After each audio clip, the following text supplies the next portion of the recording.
जिज्ञासु मित्रों, बहुत बहुत अभिनंदन है। दिव्य सृजन के इस कार्यक्रम में, लाइव चर्चा में, लाइव सेशन यूट्यूब पर दिव्य सृजन स्पिरिचुअल चैनल के माध्यम से हम सभी प्राप्त करते हैं, सभी देखते हैं।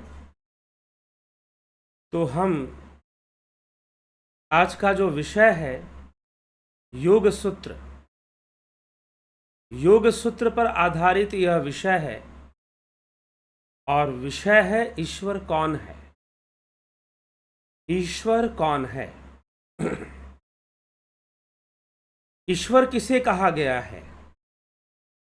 योग सूत्र में ईश्वर किसे कहा गया है और ईश्वर कौन है, ईश्वर किससे संबंधित कौन सी विचारधारा को यहां पर प्रस्तुत किया गया है। तो आज हम इसे विचार में लेंगे, लेकिन साथ ही साथ सूत्रों के माध्यम से हम आगे बढ़ रहे हैं। तो सूत्र क्या कहते हैं, उसी के माध्यम से हर बात को हम समझने का प्रयास करेंगे। तो कल के व्याख्यान में, कल के लाइव चर्चा में जो सूत्र हमने लिए थे वह सूत्र क्या थे? समाधि का उपाय, यदि मोक्ष ना हो तो उस संदर्भ में समाधि का क्या उपाय होगा। उसी समाधि के उपाय को बताया गया श्रद्धा वीर स्मृति समाधि प्रज्ञा पूर्वक इतरे शाम। श्रद्धा वीर स्मृति, संप्रज्ञात समाधि, संप्रज्ञात योग और प्रज्ञा, इन सब के माध्यम से फिर से असंप्रज्ञात समाधि सिद्ध होगी और सबीज से निर्बीज की यात्रा पूर्ण होगी। सबीज से निर्बीज की यात्रा पूर्ण होगी।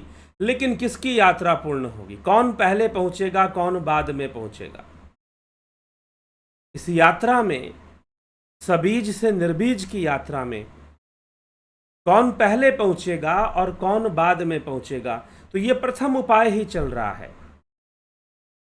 चित्तवृत्ति निरोध के जो उपाय महर्षि पतंजलि बता रहे हैं, उसमें जो पहला उपाय अभ्यास वैराग्याभ्याम, अभ्यास वैराग्याभ्याम, और अभ्यास वैराग्य से दृढ़ भूमि प्राप्त होगी, दृढ़ भूमि से वैराग्य प्राप्त होगा। अपर वैराग्य और पर वैराग्य, अपर वैराग्य को वशीकार वैराग्य भी कहा गया है। थोड़ा सा हम रिकैप कर लें कल वाला। तो अपर वैराग्य और पर वैराग्य, तो परम वैराग्य जो है उससे फिर समाधि की अवस्था बनेगी और परम वैराग्य से ही निर्बीज समाधि होगी। नहीं तो चार प्रकार की अवस्थाएं जो कि विचारों से, वितर्क से, आनंद से और अस्मिता से संबंध बनाकर बनती हैं, जिसे कहा जाता है संप्रज्ञात समाधि या संप्रज्ञात अवस्था या संप्रज्ञात योग।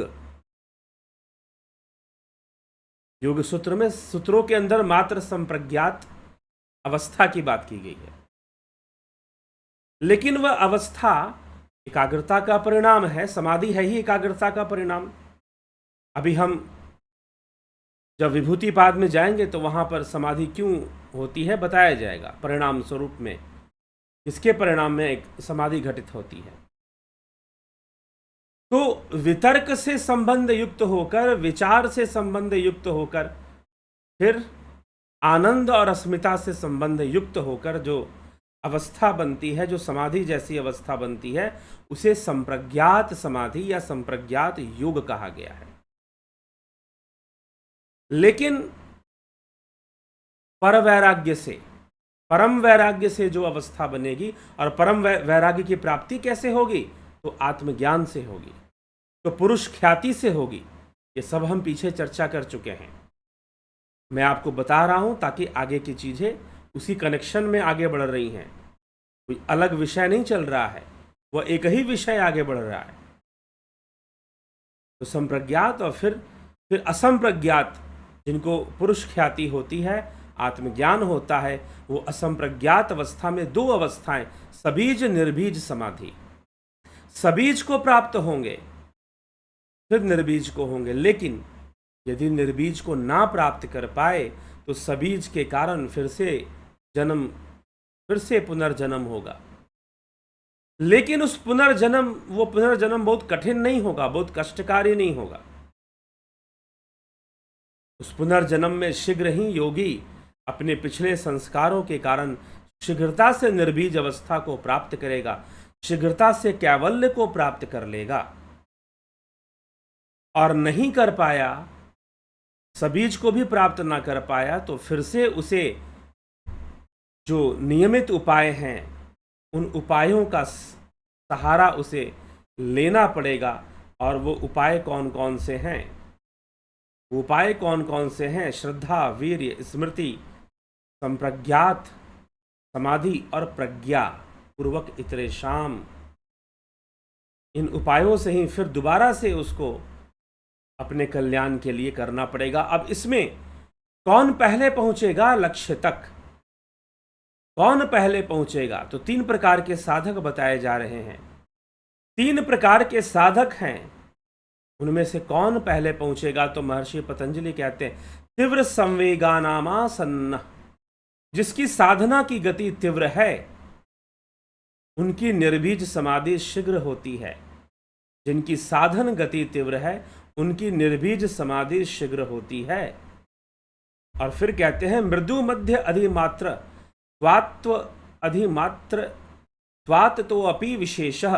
साधन की 3 अवस्थाएं हो सकती हैं, मृदु, और साधक भी 3 प्रकार के, मृदु, मध्य और अधिमात्र।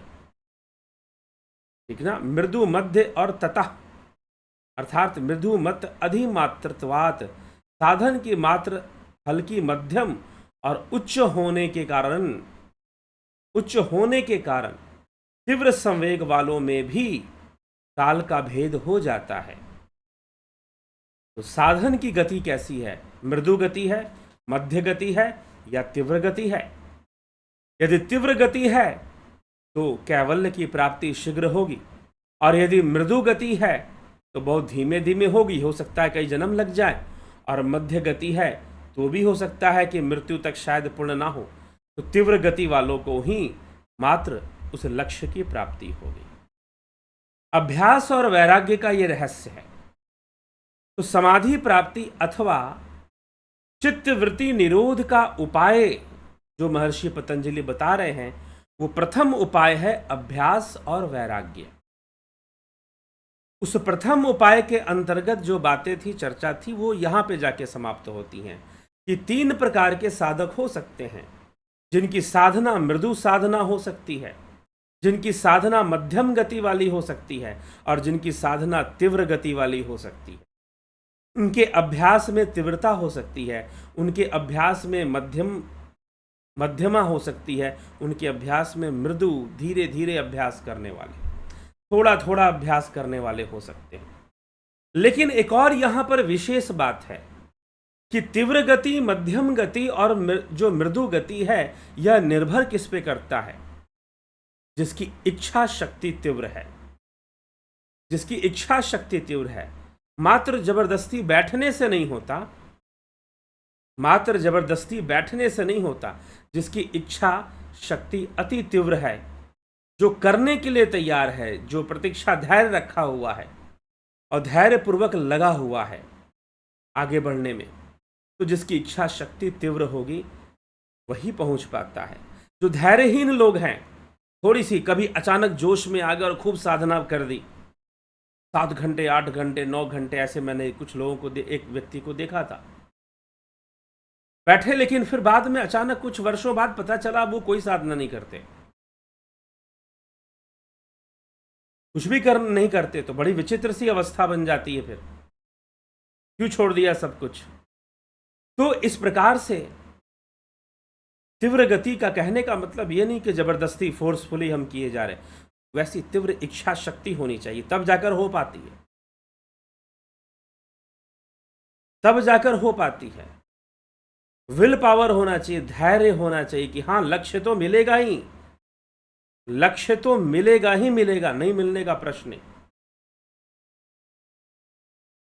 वो नारद भक्ति कथा में एक कथा आती है कि नारद जी एक बार कुछ साधकों के पास गए, तपस्वियों के पास, वो वन में तपस्या कर रहे थे ईश्वर प्राप्ति के लिए।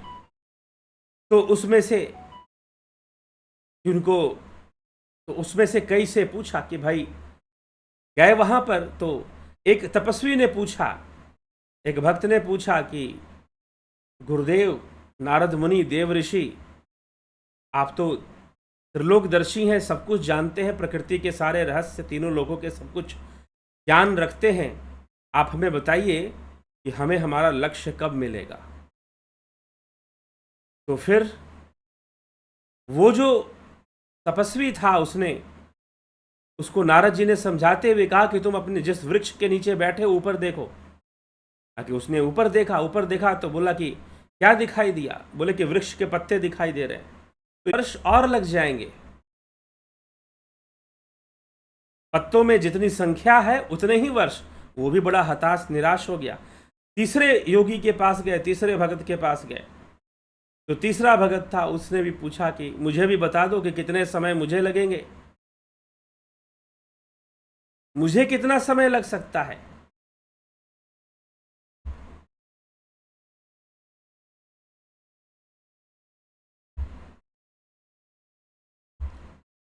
तो उससे भी प्रश्न किया, उसने भी प्रश्न किया।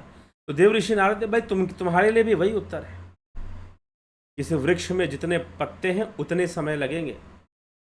अब वो खुशी से नाचने लगा, प्रसन्न हो गया कि चलो कम से कम पता तो चला कि कितने समय लगेंगे। निश्चित तो हुआ कि लक्ष्य मिलेगा ही मिलेगा, और इसी बात से वो बहुत प्रसन्न है। मतलब वो मेहनत करने के लिए तैयार है, वो अभ्यास करने के लिए तैयार है। तो जो अभ्यास करने के लिए तैयार है उसकी गति अपने आप तीव्र हो जाएगी। जिसने धैर्य रखा हुआ है उसकी गति अपने आप तीव्र हो जाती है। जिसकी इच्छा शक्ति बलवान है, बली इच्छा शक्ति है, उसकी अपने आप तीव्र गति बन जाती है। तो यह तीव्र गति से ही साधक अपने लक्ष्य को प्राप्त करता है। तो यहां पर महर्षि पतंजलि प्रथम उपाय अभ्यास और वैराग्य की चर्चा को समाप्त करते हैं। दूसरा उपाय यहां से प्रारंभ होता है, दूसरा उपाय शुरू होता है। और वह दूसरा उपाय क्या है, तो आइए हम उसको समझते हैं। दूसरा उपाय है ईश्वर प्रणिधानद्वा। ईश्वर प्रणिधानद्वा, इसके सिवा जो दूसरा उपाय है, 3 उपायों का वर्णन है। तो जो पहला उपाय है वो ज्यादा कठिन है। पहला उपाय ज्यादा कठिन है, सीधा अभ्यास वैराग्य पे हमें उतार देता है, और हमें अभ्यास वैराग्य का अभ्यास करना होता है। हालांकि अभ्यास वैराग्य ही होना है, ईश्वर प्रणिधान भी अभ्यास वैराग्य से अलग नहीं है, लेकिन फिर भी यह दूसरा उपाय है। क्योंकि यहां पर योगी का जो विचारधारा है वो बदलेगी, वो अलग विचारधारा के योगियों के लिए है। तो ईश्वर प्रणिधानद्वा, ईश्वर प्रणिधान से भी समाधि की सिद्धि होती है, निर्भीर समाधि की सिद्धि शीघ्र हो सकती है। ईश्वर प्रणिधान से भी, इसके सिवा ईश्वर की शरणागति अर्थात ईश्वर का ध्यान भक्ति से समाधि की सिद्धि की जा सकती है। समाधि क्यों ऐसा कहा जा रहा है, तो यहां पर ईश्वर साधन रूप में लिया गया है, लक्ष्य रूप में नहीं लिया गया। क्योंकि यहां लक्ष्य समाधि है, यहां लक्ष्य कैवल्य है, ईश्वर उसका साधन बन रहा है। अर्थात कि जो ईश्वर को मानने वाले हैं, जो ईश्वर का ध्यान करने वाले हैं, जो ईश्वर के नाम में, उनके नाम जप में एकाग्रता को बनाने वाले हैं, उनके लिए कहा जा रहा है कि इससे भी जिनको ईश्वर से प्रेम है वह भी ईश्वर से प्रेम कर कर चित्तवृत्ति का निरोध कर देते हैं। इसलिए नारद भक्ति सूत्र में भी भक्ति को निरोधात्मक क्रिया बताई गई है, यह निरोधात्मक प्रक्रिया के अंतर्गत है। तो निरोधात्मक है, चित्तवृत्ति का निरोध होता है। तो ईश्वर प्रणिधान से भी चित्तवृत्ति का निरोध होता है, ऐसा तथ्य यहां पर रखा जा रहा है। और इसी के संदर्भ में कहा जा रहा है ईश्वर प्रणिधानाद्वा, कि ईश्वर की शरणागति से, उनके ध्यान से चित्तवृत्ति का निरोध होगा, चित्तवृत्ति का निरोध होगा। अब जो है ईश्वर कौन है, लेकिन अगर बिना जाने ही ईश्वर की बातें आप करोगे तो वो ठीक नहीं है फिर। लेकिन ईश्वर है कौन, तो वो लिखते हैं क्लेश कर्म विपाकाश यैर परामृष्ट पुरुष विशेष ईश्वर। क्लेश कर्म विपाक और आशय, इन चारों से जो संबंधित नहीं है, जो समस्त पुरुषों से उत्तम, वह पुरुषोत्तम ईश्वर है। जो क्लेश कर्म, जो पुरुषों से उत्तम पुरुष है, वो पुरुषोत्तम है। जो क्लेश कर्म, कर्मों के फल और कर्मों के संस्कार से संबंधों से रहित है, संबंधों से रहित है, तथा समस्त पुरुषों अर्थात जो दृष्टा भाव में जो पुरुष है, जीव भाव में जो पुरुष है, उन सभी पुरुषों से उत्तम जो पुरुष है, वह पुरुषोत्तम ईश्वर कहलाता है। उसको ईश्वर कहते हैं। तो ईश्वर कौन है, इस प्रश्न का उत्तर महर्षि पतंजलि देते हैं क्लेश से। क्लेश मतलब, क्लेश कहने का मतलब अविद्या, अस्मिता, राग, द्वेष, अभिनिवेश, जो क्लेश हैं, जो चारों प्रकार के कर्म, पुण्य पाप, पुण्य और मिश्रित और पुण्य पाप, ये जो चार प्रकार के कर्म हैं, योग सूत्र में चार प्रकार के कर्म बताए गए हैं, पुण्य पाप, पुण्य और पाप, और पुण्य पाप से मुक्त, और जो कर्म विपाक अर्थात कर्मों का फल, जो कर्म सिद्धांत से ही मुक्त है, कर्म कर्म कर्म फल और कर्म और कर्ता, इन तीनों से जो मुक्त है। पंचम अध्याय श्रीमद् भगवद गीता में भी भगवान कृष्ण कहते हैं कि हे अर्जुन, मैं इनका संयोग करता नहीं, कर्म कर्म फल और कर्ता, इन तीनों का संयोग करता मैं नहीं हूं। I am not the doer, मैं करता नहीं हूं इन सब चीजों का, कर्म संस्कारों को बनाने वाला मैं नहीं हूं। यह तो त्रिगुणी माया से, त्रिगुणी प्रकृति से स्वयं ही निर्मित होते हैं कर्म संस्कार। तो जो ईश्वर क्लेश से, कर्म से, कर्मों के फल से और संस्कारों से मुक्त है, वह पुरुष विशेष ईश्वर है, वह पुरुष विशेष ईश्वर है। अब आगे महर्षि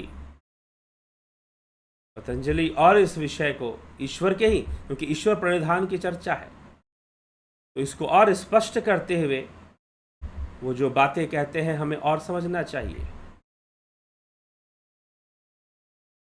ठीक,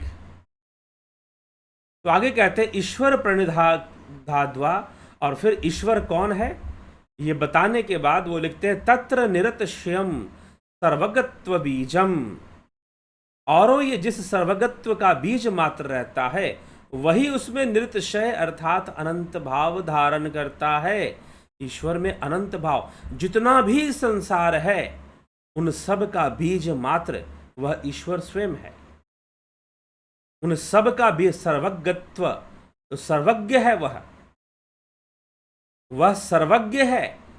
और औरों में जिस सर्वज्ञत्व का बीज मात्र रहता है, वही उनमें निरतिशय अर्थात अनंत भाव धारण करने वाला ईश्वर है। वह बीज मात्र मनुष्य के हृदय में ही विराजमान है, उस संपूर्ण प्रकृति का। इसीलिए योग से मनुष्य प्रकृति के संपूर्ण ज्ञान को प्राप्त कर लेता है। तो वह निरतिशयम सर्वज्ञत्व बीजम, तो सर्वज्ञ, जो सर्वज्ञत्व का ज्ञान है, सर्वज्ञत्व का बीज है, वह ईश्वर में ही स्थित है और वह स्वयं ईश्वर रूप है। फिर लिखते हैं सर्व पूर्वे शाम अपि गुरु काले नानवच्छेदात, वे प्राचीन गुरु वो का भी गुरु है, क्योंकि वह काल से शोभित है, सीमित है, नहीं है। वो प्राचीन गुरुओं का भी गुरु है, काले नानवच्छेदात, पूर्वेशाम अपि गुरु काले नान, वह गुरुओं का भी गुरु है, वह ईश्वर ही परम गुरु है। क्योंकि वह काल, ईश्वर को यहाँ गुरु माना गया है क्योंकि वे काल से सीमित नहीं है। ईश्वर काल से सीमित नहीं है। तो प्रश्न उठ सकता है कि पतंजलि योग सूत्र में गुरु किसे कहा गया है। तो वैसे जो हठ योग के जो ग्रंथ है, ज्यादातर भगवान शिव को गुरु मानते हैं, आदिनाथ को गुरु मानते हैं। आदिनाथ शिव ही हैं और ईश्वर का भी अर्थ शिव ही माना जाता है।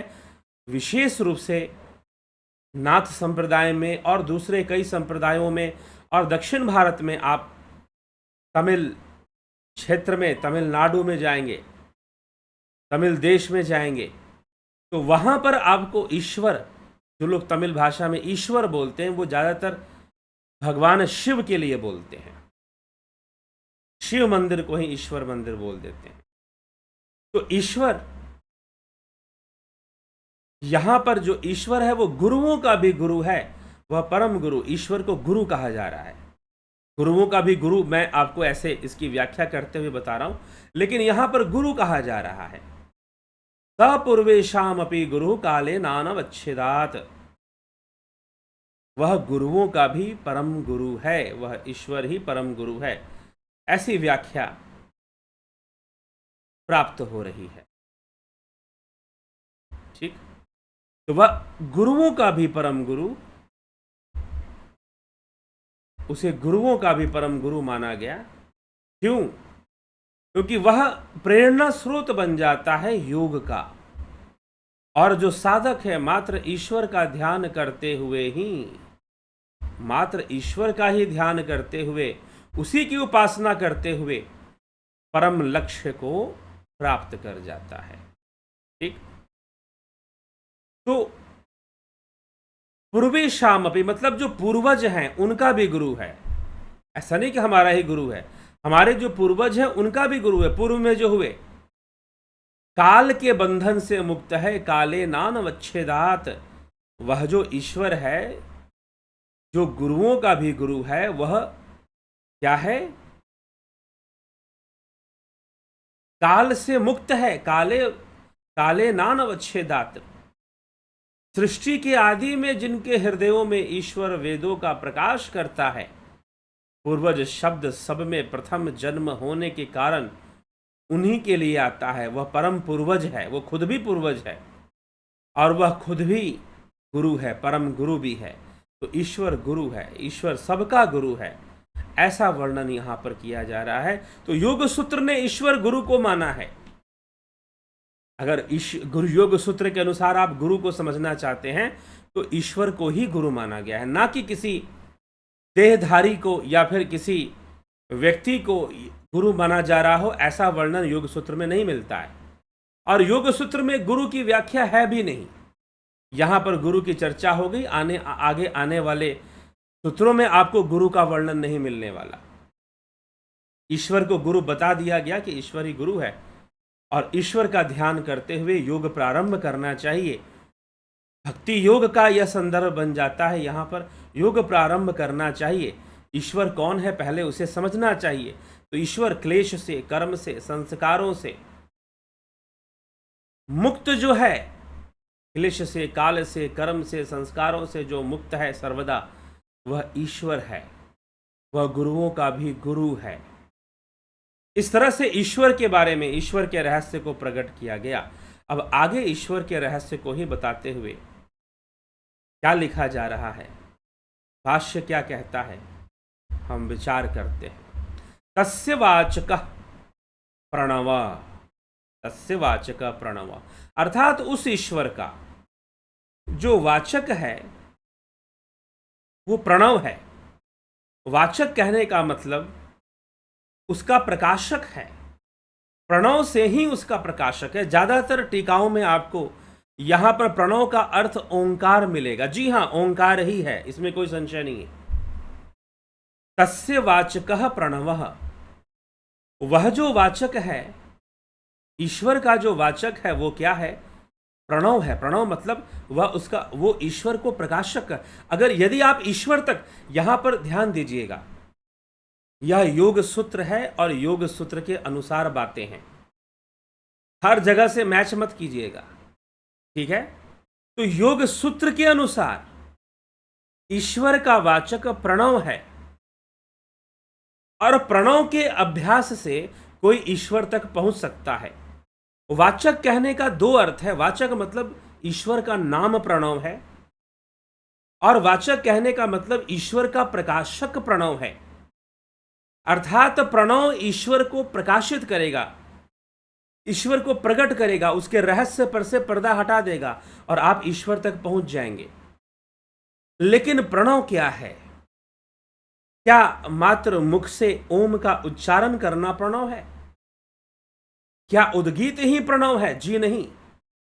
अजपा गायत्री, और उस अजपा गायत्री की भी जो परावस्था है वह शुद्ध प्रणव है, वह शुद्ध प्रणव है। इसलिए प्रणव का रहस्य समझना जरूरी है।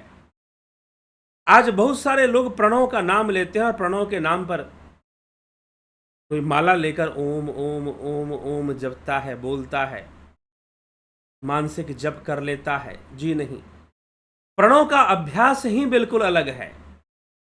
बड़ा रहस्यमय विषय है, बड़ा गूढ़ विषय है प्रणव, लेकिन ईश्वर का प्रकाशक प्रणव है।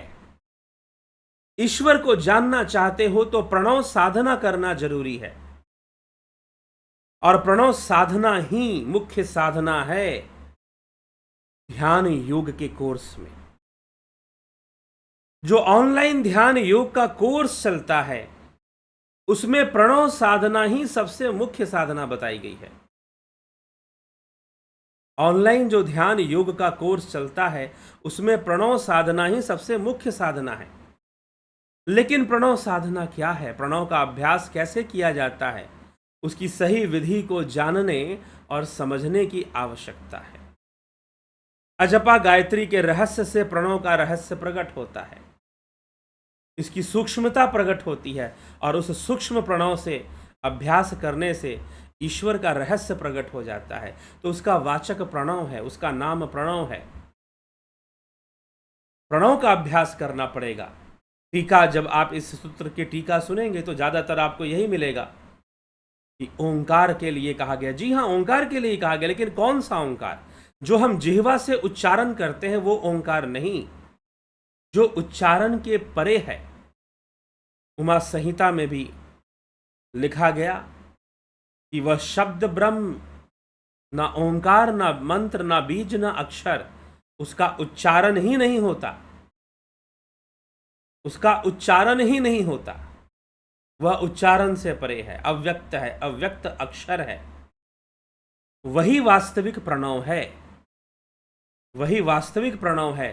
तो उस प्रणव को समझने के लिए यह ध्यान योग का जो कोर्स चलता है उसमें विधि पूर्वक प्रणव का अभ्यास कराया जाता है और प्रणव के रहस्य को, सूक्ष्म रहस्य को प्रकट किया जाता है। ना कि मात्र बाहर से उच्चारण, बल्कि केवली तक पहुंच जाओ। केवली अवस्था जिसे कहा जा रहा है वह प्रणव है, जहां ना रेचक है ना पूरक है, मात्र कुंभक है, अकेला ही कुंभक है। वहां वह प्रणव की विशेषता है। तो प्रणव की गहराई में उतरना चाहते हो और ईश्वर की प्राप्ति करना चाहते हो तो ध्यान योग उस ईश्वर की प्राप्ति हेतु ही है, प्रणव के अभ्यास हेतु ही है। विधि पूर्वक प्रणव के रहस्य को वहां प्रकट किया जाता है, विधि पूर्वक प्रणव के रहस्य को वहां प्रकट किया जाता है। और जो इसका लाभ उठाना चाहते हैं, 20 अक्टूबर से ध्यान योग का कोर्स अब शुरू होगा। जिनको लाभ उठाना है, ज्वाइन करना है, थोड़े दिन प्रतीक्षा करें, 2 दिन और, 1 तारीख से आप ज्वाइन कर पाएंगे ध्यान योग के कोर्स को, जो अक्टूबर में शुरू होगा। ठीक है, तो प्रणव साधना बहुत जरूरी है। यदि आप देखिए, यदि आप प्रणव साधना नहीं कर रहे हैं तो आप कहीं ना कहीं, क्योंकि यही एक मार्ग है, दूसरा अन्य भी कोई मार्ग नहीं। प्रणव अभ्यास तो करना पड़ेगा, इसके अभ्यास से ही ईश्वर प्राप्ति होगी और उसी से मोक्ष की प्राप्ति होगी, कैवल्य की प्राप्ति होगी। तो तस्य वाचक प्रणव, वह जो ईश्वर है, जो गुरुओं का भी परम गुरु है, जो क्लेश, कर्म, काम और कर्म संस्कार, कर्म फल से मुक्त है, इन सब से परे है, काल से परे है। उसे काल से भी परे बताया गया। जो काल से परे है और जो गुरुओं का भी गुरु है, उस ईश्वर का जो वाचक है, उसका जो नाम है, उसका जो प्रकाशक है, वह प्रणव है। अगर आपको उस ईश्वर तक पहुंचना है, अगर आपको उस पुरुषोत्तम तक पहुंचना है तो आपको प्रणव अभ्यास करना चाहिए। लेकिन प्रणव क्या है? साधारण स्तर पर लोग सीधा बोल देंगे प्रणव मतलब ओंकार का जप। जी, सही भी है और सही नहीं भी है, सही भी है और सही नहीं भी है। कबीर साहिब की एक वाणी आती है, जो जन होई है जौहरी रतन ली है बिलगाए। समझते हैं? जो जन होई है जौहरी रतन ली है बिलगाए। जो जौहरी होगा ना वो रत्नों को बिलगा कर लेगा। बिलगाना मतलब चुन कर लेना, अलग अलग कर कर चुनना, असली वाला कौन सा है। जो जन हुई है जौहरी रतन ली है बिलगाए, सोहंग सोहंग करता जग मुआ व्यर्था जन्म गंवाए। मुंह से सोहंग सोहंग करने से क्या हो जाएगा, या ओम ओम करने से क्या हो जाएगा? ठीक है, उसका लाभ है, लेकिन वह आपको मुक्ति नहीं दिला पाएगा, ईश्वर तक नहीं पहुंचा पाएगा। दूसरे लाभ हैं उसके। एकाग्रता बनेगी, मन एकाग्र जरूर होगा, लेकिन जो उसकी जो असली रूप है प्रणव का जो असली स्वरूप है वो प्रकट होना चाहिए, वो प्रकट होना चाहिए। और प्रणव के वास्तविक स्वरूप को ही प्रकट करके बताया जाता है ध्यान योग कोर्स में। वो प्रकट होना चाहिए ध्यान योग कोर्स में। उस प्रणव का की पूरी व्याख्या मिलती है, पूरा रहस्य, प्रणव रहस्य को समझाया जाता है।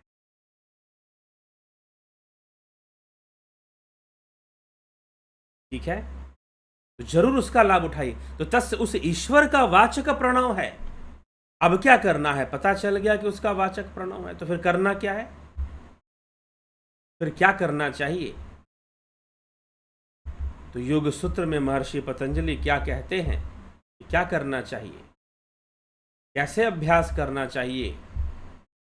तो अब उस प्रणव के अभ्यास से फल की प्राप्ति होगी। उस प्रणव के अभ्यास से क्या फल की प्राप्ति होगी?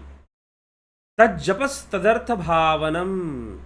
इस प्रणव के अभ्यास से उसके अर्थ का ध्यान होगा। जब वास्तविक प्रणव मिलेगा तो प्रणव का भाव, अब यहां पर देखिए, तज्जपस तदर्थ भावनम, अर्थात उसका जो भाव है, उसका जो वास्तविक स्वरूप है प्रणव का, उसका अभ्यास करना चाहिए। यह भी इस बात में महर्षि पतंजलि ने संकेत कर दिया है। तभी समाधि लाभ होगा, ऊपर से जाप करने से नहीं होगा। ऊपर से ओम ओम या उद्गीत का अभ्यास सिर्फ ओम लंबा कर रहे हैं, उसके अपने लाभ जरूर हैं, उससे भी एकाग्रता बनती है, नाड़ी शोधन होता है, लेकिन जो वास्तविक भाव है प्रणव का उसको समझना चाहिए। उसके वास्तविक अर्थ को समझकर उसका अभ्यास करना चाहिए, और उसके अभ्यास से वास्तविक स्थिति की प्राप्त होगी। अब प्रणव के अभ्यास से क्या होगा? सीक्वेंस को पकड़िए। सबसे पहले कहा गया ईश्वर प्राणिधान द्वा। ईश्वर प्राणिधान यह दूसरा उपाय है चित्तवृत्ति निरोध का। लेकिन पहले जानिए कि ईश्वर कौन है। तो बताया गया क्लेश से, कर्म से। किससे भाई? किन किन चीजों से जो मुक्त है? तो जो क्लेश, कर्म आदि क्लेश, कर्म फल और कर्म संस्कार, क्लेश कर्म, कर्म फल और कर्म संस्कार, इनसे जो मुक्त है। क्लेश कौन कौन से हैं? 5 क्लेश की चर्चा होती है। अविद्या, राग, द्वेष, अभिनिवेश, इनको क्लेश बताया है महर्षि पतंजलि ने। तो यह जो क्लेश है, इनसे मुक्त होना, इनसे जो मुक्त है, अविद्या, अस्मिता, राग, द्वेष, अभिनिवेश, इन क्लेशों से मुक्त होना। जो मुक्त है वह परम पुरुष ईश्वर है, जो पुरुषों का भी परम पुरुष है, वो उसी को ईश्वर कहते हैं। और वह ईश्वर क्लेश से मुक्त है, सभी क्लेशों से मुक्त है। लेकिन साथ ही साथ वह गुरुओं का गुरु भी है, और काल से परे भी है, वह गुरुओं का गुरु और काल से परे भी है, और उस ईश्वर का वाचक प्रणव है, और उस प्रणव का अभ्यास उसके सही अर्थ में करना चाहिए, उसकी सही भावना में करनी चाहिए। यह भी महर्षि पतंजलि ने प्रकट कर दिया है। और यदि आप सही भावना से उसका अभ्यास करेंगे तो आपको मिलेगा क्या, आपको प्राप्त क्या होगा। अब यह विषय बनता है कि आपको क्या प्राप्ति होगी यदि आप सही भावना से सही अर्थों में प्रणव का अभ्यास करेंगे, तो बहुत अद्भुत चीज प्राप्त होगी। क्या प्राप्त होगी जानना चाहते हैं? महर्षि पतंजलि लिखते हैं कि यदि उसका सही भावनाओं में अभ्यास होता है तो प्राप्ति क्या होगी। प्रत्यक्ष चेतनाधि गमो अप्यंतराया भावश्य, उसके सही अभ्यास करने से आपको अंतर्दृष्टि प्राप्त होगी। क्या प्राप्त होगा? अंतर्दृष्टि प्राप्त होगी अथवा दिव्य दृष्टि प्राप्त होगी, ऐसा समझना चाहिए। तो सही भावना से यदि आप अभ्यास करते हैं और सही अर्थ को, प्रणव के सही अर्थ को समझते हैं, प्रणव के सही अर्थ को समझते हैं और उसका सही भाव को समझकर यदि आप अभ्यास करते हैं तो उस अभ्यास से आपको क्या प्राप्त होगा? अंतर्यामी चेतना परमात्मा की प्राप्ति होगी, आपको अंतर्दृष्टि प्राप्ति होगी, आपको दिव्य दृष्टि प्राप्ति होगी उस प्रणव के अभ्यास से। तो महर्षि पतंजलि ने खोल के रख दिया है। और इसी विचारधारा पर ध्यान योग का कोर्स है।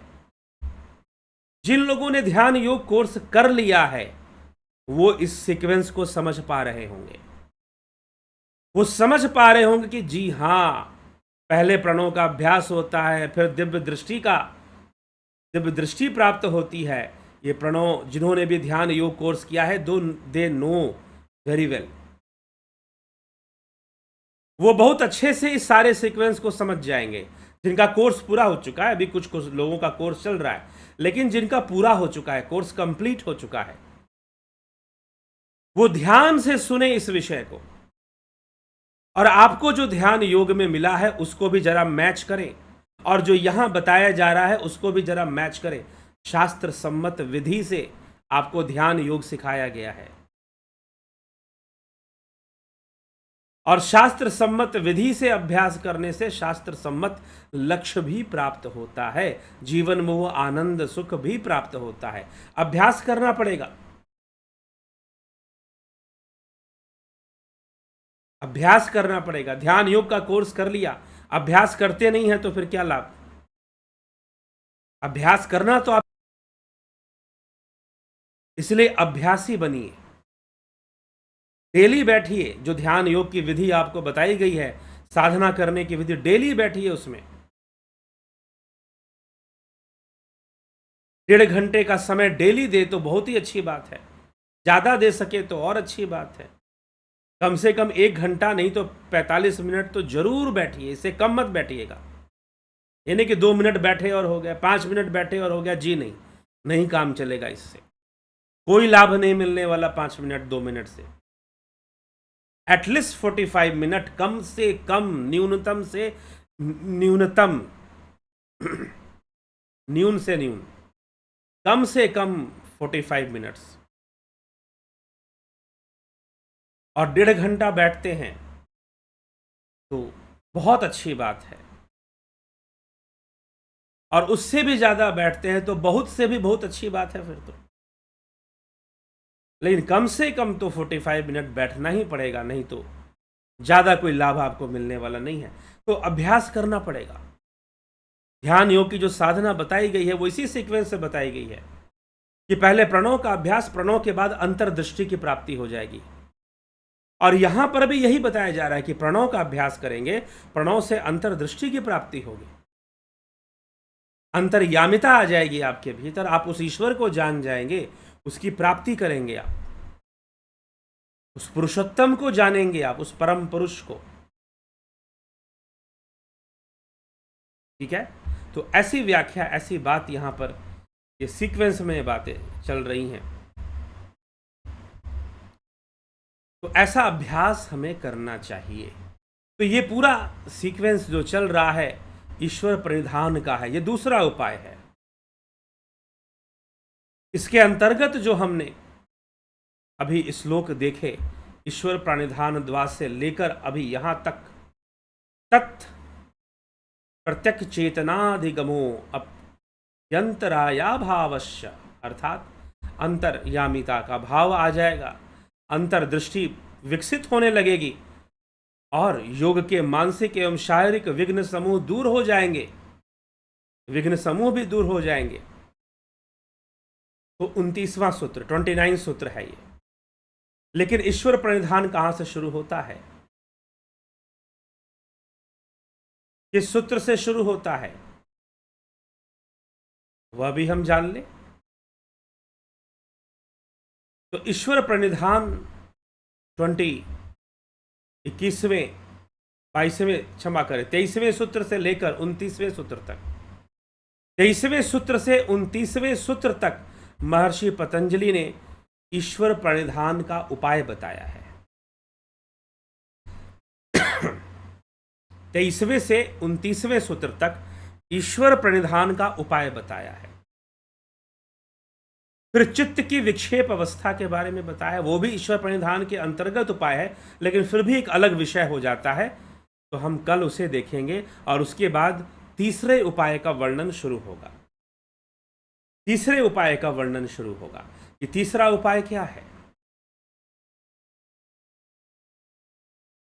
ठीक, तो यह ईश्वर प्रणिधान रूपी जो उपाय है चित्तवृत्ति निरोध का, उसका वर्णन यहां समाप्त होता है। एक तरह से 2 सूत्र हैं तो वो चित्त विक्षेप पर हैं। तो ईश्वर प्रणिधान में हमने क्या क्या देखा कि ईश्वर की भक्ति से भी चित्तवृत्ति निरोध होगा, समाधि होगी। तो भैया पहले जान लो कि ईश्वर कौन है। ईश्वर वो है जो क्लेश से मुक्त है। और किन किन चीजों से मुक्त है? क्लेश कर्म और कर्म संस्कार से मुक्त है। क्लेश कर्म, कर्म फल और कर्म संस्कार। क्लेश से मुक्त है, कर्म से मुक्त है, कर्म फल से मुक्त है और कर्म संस्कार से मुक्त है। इन चारों चीजों से जो मुक्त है वह पुरुष विशेष पुरुषोत्तम ईश्वर है। तो ईश्वर कौन है ये बताया। फिर बताया कि ईश्वर की और अवस्थाएं बताई कि ईश्वर गुरुओं का भी परम गुरु, काल से परे, कालातीत, काल उसे स्पर्श नहीं कर सकता क्योंकि काल इस परिवर्तनशील जगत में है। ईश्वर सनातन है। सनातन अर्थात जो परिवर्तन जिसका नहीं होता वो हमेशा ही है, सर्वदा ही है, सर्वव्यापी ही है। तो वह ईश्वर कालातीत है, वो गुरुओं का भी महागुरु है। उस ईश्वर का वाचक प्रणव है।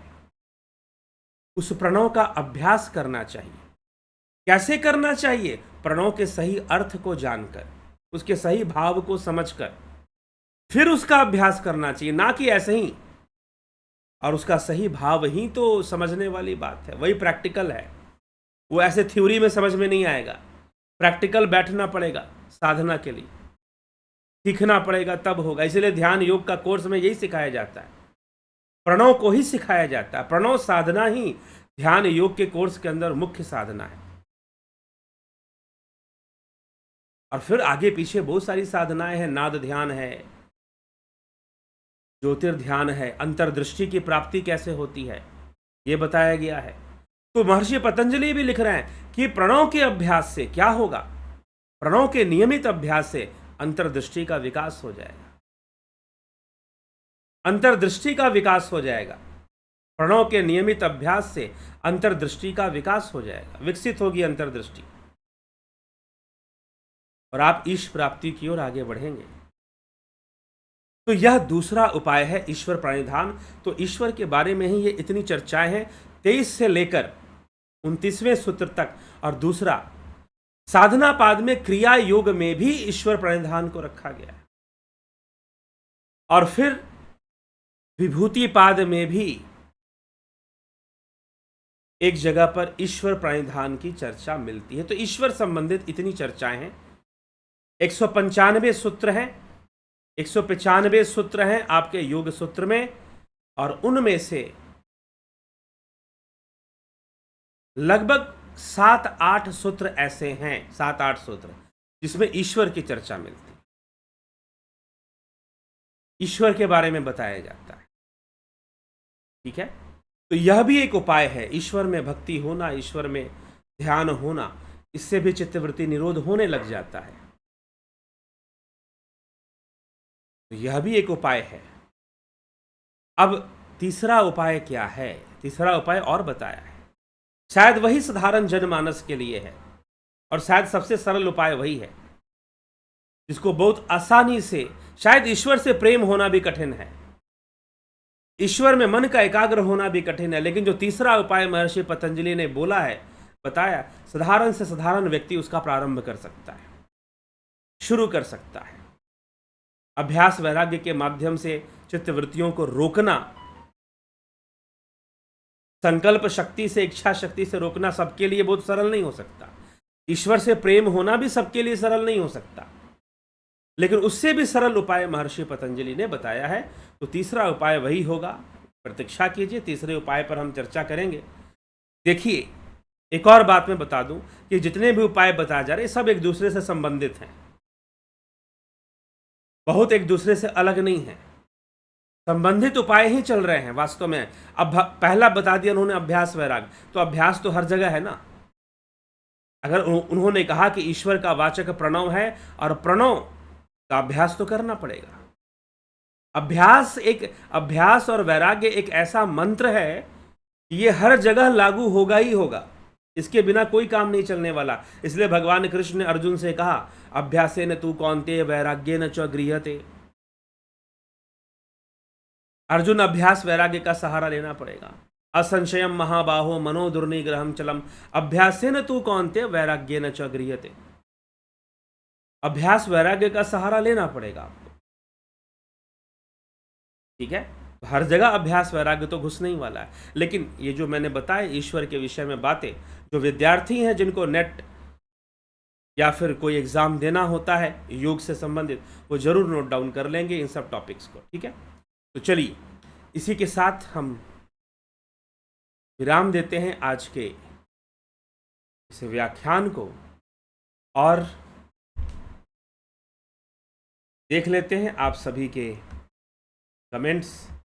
राकेश मराठे जी, पवन कुमार गुप्ता जी, नवजोत नाथ जी, अर्जुन पाटिल, जगत नारायण, राजेंद्र चौहान, रूपलाल विश्वकर्मा, अपूर्व विश्वकर्मा जी, बबीता धीमान जी, बहुत अभिनंदन, अशोक गोयल, विक्रम सिंह, अबनी प्रधान जी, कन्हाई कुमार जी, विंदेश्वरी मिश्रा जी, चितरंजन बरुआ जी, सुहास राणे जी, शिखर शर्मा, स्मिता सावंत, उषा श्रीवास्तव, श्वेता राय सिन्हा, माधुरी कोले जी, सविता नायक, शंकर प्रसाद, योगेंद्र पंडित जी, विनोद केसु, ज्योति दत्ता, श्वेता कुमारी, राम गोपाल जांगीर, सुदम काकड़े जी, बहुत अभिनंदन है, बंधु डाव जी, धन्यवाद भारत जी, धनराज सिंह राजपूत, बहुत अभिनंदन है जी, बीको कुचाड़िया जी, काशीनाथ जी, योग सूत्रों का ज्ञान हम साधकों के लिए बहुत उपयोगी। जी हाँ, बिल्कुल, मैंने पहले का जो ध्यान योग जो कर चुके हैं वो ध्यान से देखें, इसको समझे क्या बताया जा रहा है। अंकुश यादव जी, गुरुदेव ईश्वर संसार में है या दिखता? सर्वव्यापी है, अंतर्दृष्टि से दिखेगा ना, अभी तो कहा जा रहा है अंतर्दृष्टि लानी पड़ेगी। विनोद कुमार शर्मा, रतन, उसका दिखेगा क्या जब वो कालातीत है, तो सब कुछ तो काल के वशीभूत है, तो फिर कालातीत जो अवस्था है वो तो समाधि में ही हमें प्राप्त हो, ऐसे कैसे प्राप्त हो सकता है। विनोद कुमार शर्मा, रतन सिंह जी, पंकज सोनी, विष्णु चंद्र मौर्य, एके त्यागी, शिवम भट्ट, मदन नाथ, अलख निरंजन, राम लखन राजपूत, अनिल कुमार, रामविलास जी, आशा रानी, रामविलास जी, श्री भगवान शर्मा, जयंती पटेल, जयंती भाई पटेल जी, उत्कर्ष तिवारी, विजय बाला जी, अर्जन भाई चौहान, गौतम दास, गंभीर शाह, बिमला शाह जी, राजू पाल, लखिंद्र राम, संदीप अरोड़ा, घनश्याम सरोदे, मनोज CS स्वामी जी, कोटि कोटि प्रणाम। मनोज सुखीजा जी, मनोज सुखीजा जी। स्पिरिचुअल विद साइंटिफिक प्रूफ, अमन कक्कर, नीति सिन्हा, राजकुमार प्रजापति, मनीष जादव, जलाराम रायका, कलेंद्र सेठ, जय भारत, राजकुमार प्रजापति। नया कोर्स कब शुरू होगा? 20 अक्टूबर से। राजू पाल, बिल्कुल सत्य बात। जी हाँ, जिन्होंने ध्यान योग का कोर्स किया है वो भली भांति समझते हैं।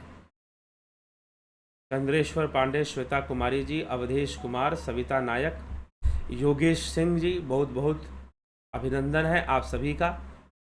जिन्होंने कमेंट किया मैंने उनका नाम पढ़ा, वो यहाँ पर कमेंट करते हैं, और उन्होंने नहीं किया उनका भी बहुत बहुत स्वागत। हाँ, लेकिन उनका नाम पढ़ना संभव नहीं है जब कमेंट नहीं किया तो सबका बहुत बहुत स्वागत है इस कार्यक्रम में। जुड़े रहें, बने रहें, लाभ उठाते रहें। और ध्यान योग का कोर्स 20 अक्टूबर से शुरू होगा। दर्शन फिलॉसफी के ऊपर जो कोर्स है वो भी जल्दी शुरू होगा, उसके लिए भी जल्दी सूचना आप तक पहुंच जाएगी। चलिए, बहुत बहुत आभार है आप सभी का। जुड़े रहें, बने रहें और लाभ उठाते रहें।